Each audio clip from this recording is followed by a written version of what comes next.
उत्तर प्रदेश के संविदा और आउटसोर्सिंग के कर्मचारी लगातार शासन प्रशासन से ये गुहार लगा रहे हैं कि जल्द से जल्द इनकी समस्याओं का हल किया जाए, इनकी मांगों को पूरा किया जाए। लेकिन देखने को मिल रहा है कि सरकार इन सारी चीजों को नजरअंदाज करती हुई नजर आ रही है। हाल फिलहाल में जब महाकुंभ आयोजित हुआ था तो उस दौरान एक घोषणा की गई थी मुख्यमंत्री योगी आदित्यनाथ के द्वारा और कहा गया था कि जितने भी सफाई कर्मचारी वहां पर कार्यरत थे उनको 10,000 रुपए का अतिरिक्त बोनस दिया जाएगा। लेकिन इतना वक्त बीत गया है, अभी तक कर्मचारियों के बोनस का भुगतान नहीं किया गया और इसी कड़ी में देखने को मिला कि कर्मचारियों के द्वारा नगर निगम प्रयागराज में प्रदर्शन किया गया और नगर निगम परिसर में जुलूस निकाला गया। जुलूस के बाद अपर नगर आयुक्त से सफाई एकता मंच के प्रतिनिधियों की वार्ता भी हुई, जिसपे 24 मार्च तक 10,000 रुपए सभी कर्मचारियों को देने की बात कही गई थी। उसके साथ ही एसीपी का भुगतान और पदोन्नति प्रक्रिया को शीघ्र ही करने की बात कही गई। लेकिन देखने को मिला कि अभी तक इन सारी चीजों को लेकर कोई भी कार्रवाई नहीं हुई है। कर्मचारी लगातार अपनी बातों को लेकर शासन प्रशासन के सामने अड़े हुए हैं और अब कर्मचारियों का साफ तौर पे यही कहना है कि सरकार के द्वारा घोषित 10,000 रुपए के बोनस का भुगतान अगर समय पर नहीं हुआ तो कर्मचारी उग्र आंदोलन के लिए बाध्य होंगे। और लगातार कर्मचारियों का यही कहना है कि उन्होंने मेला के दौरान ठेका पर लिए गए कार्य का अभी तक भुगतान न किए जाने पर गहरा आक्रोश व्यक्त किया है और तत्काल सफाई कर्मचारियों को वेतन भुगतान करने की मांग भी की गई है। सफाई कर्मचारियों का साफ तौर पर यही कहना है कि अगर उनके बोनस का भुगतान जल्द से जल्द नहीं किया गया तो कर्मचारी एक बड़ा आंदोलन करने के लिए बाध्य होंगे। वैसे तो उत्तर प्रदेश में लगातार जितने भी संविदा और आउटसोर्सिंग के कर्मचारी हैं वो अपनी आवाज को बुलंद कर रहे हैं, शासन प्रशासन के सामने अपनी मांगों को रख रहे हैं और देखने को मिला कि जब से बजट पेश हुआ है तब से कर्मचारियों के बीच में और ज्यादा नाराजगी और रोष देखने को मिल रहा है। कर्मचारियों का अब यही कहना है कि सभी कर्मचारी बढ़ चढ़कर हिस्सा लेंगे आंदोलनों में और हर एक विभाग की तरफ से कार्यक्रम किए जाएंगे जिससे सरकार के सामने कर्मचारी अपनी मांगों को रख सके। इस विषय पर ज्यादा जानकारी देते हुए और सफाई कर्मचारियों को जो बोनस भुगतान है उसको लेकर आगे की क्या रणनीति बनाई गई है इस विषय में बताते हुए Uttar Pradesh municipal worker union के अध्यक्ष अनिल वर्मा ने क्या कुछ कहा, आप भी सुनिए।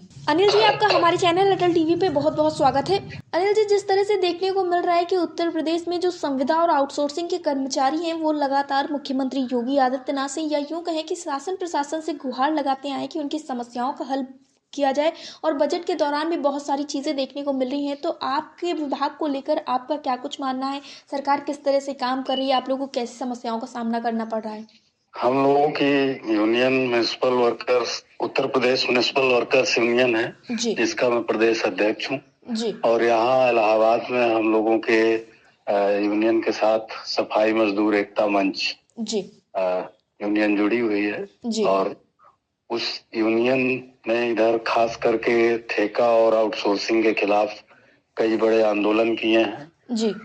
इलाहाबाद में जो कुंभ मेला लगा था उसमें भी सफाई कर्मचारियों की समस्याओं पर कई बार प्रोटेस्ट हुए हैं। खास करके जो मुख्यमंत्री ने 10,000 सफाई कर्मचारियों सहित अन्य कर्मचारियों को एक बोनस देने की बात की थी लेकिन वो मिला नहीं, जिसको लेकर के इसी 7 मार्च को हम लोगों ने नगर निगम में एक प्रोटेस्ट किया था और जुलूस निकाला था।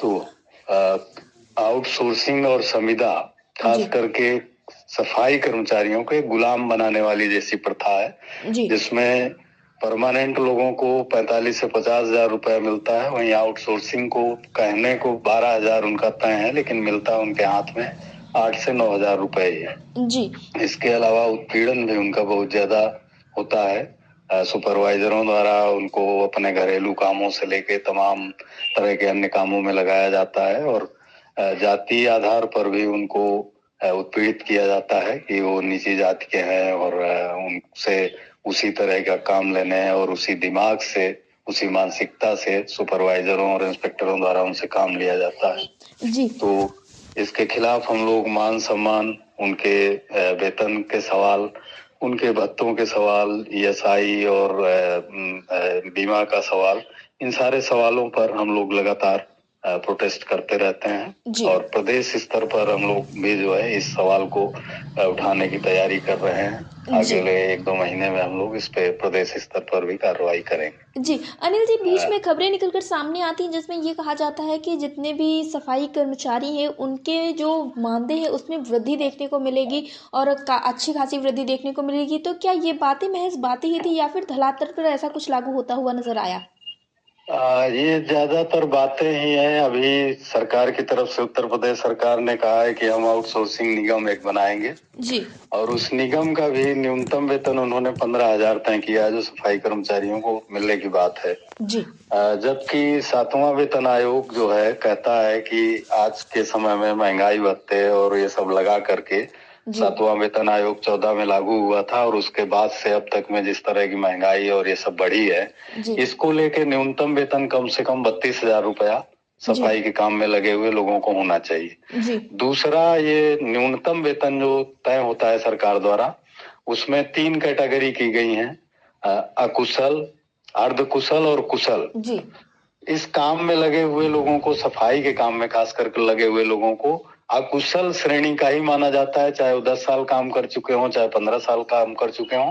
जबकि परमानेंट उन्हीं जगहों पे लगे हुए पोस्टों पे कर्मचारियों को 10 साल बाद उनको प्रोन्नत वेतनमान या उनको प्रमोशन क्लास 3 का कर दिया जाता है।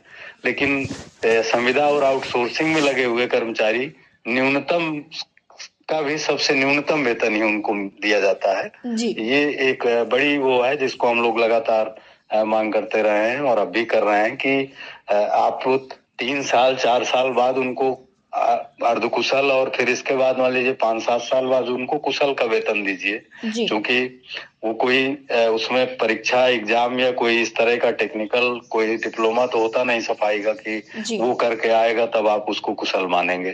तो कार्य करते हुए ही जो काम कर रहा है तो उसको कुशल श्रेणी में ले लेना चाहिए और कुशल का वेतन उनको मिलना चाहिए।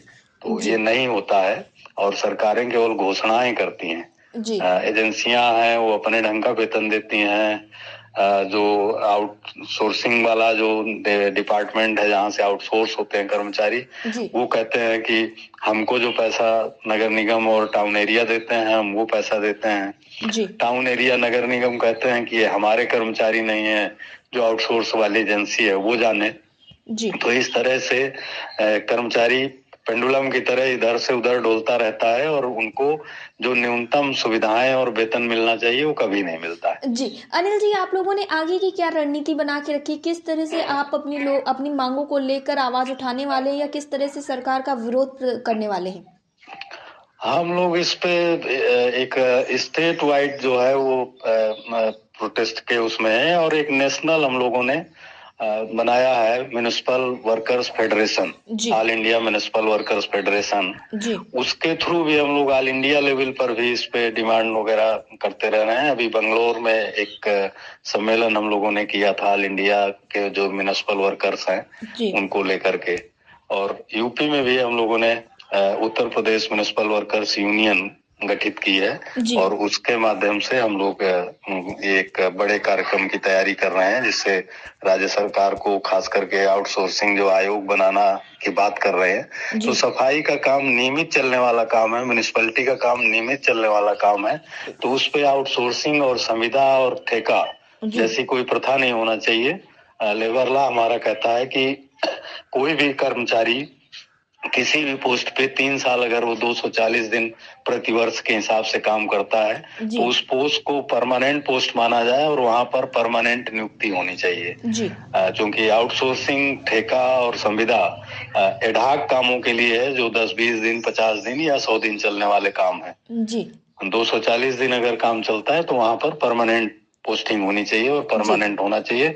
तो ये अपने में आउटसोर्सिंग जो आयोग बन रहा है, वो निगम बन रहा है, ये निगम ही अपने में वैधानिक है और इस तरह का कोई निगम इन जगहों को फिलअप करने के लिए नहीं बनना चाहिए। तो इसके खिलाफ भी हम लोग प्रोटेस्ट करेंगे। अनिल जी, अनिल जी एयरटेल टीवी से जुड़ने के लिए धन्यवाद।